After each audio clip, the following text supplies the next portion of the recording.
Dudaklarımı kanatırcasına ısırıyorum günlerdir. Her sözcük dilimin ucunda küfre dönüyor. Bir gök gürlese bari diyorum, bir sağanak patlasa. Uzun uzun bakıyorum kırılan sokaklara. Tek yaprak bile kıpırdamıyor nedense. Ve tek tek söndürüyor ışıklarını varoşlar. Alnımı kırık bir cama yaslıyorum, seni düşünüyorum.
Yaşamak neleri öğretiyor insana.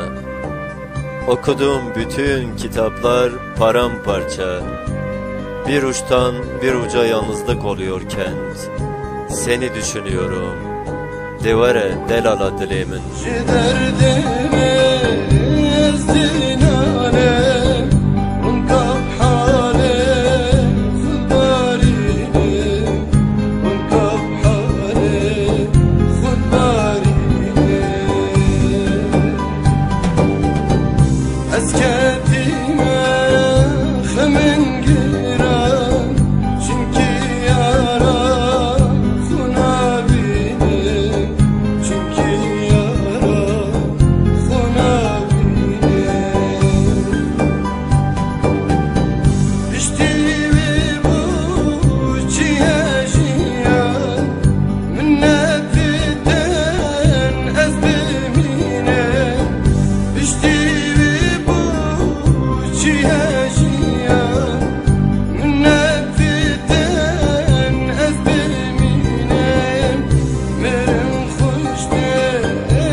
Sesler gittikçe azalıyor, kuşlar azalıyor.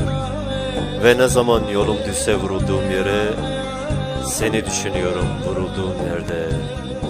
Devare, devare telala dilemin, agire dilemin.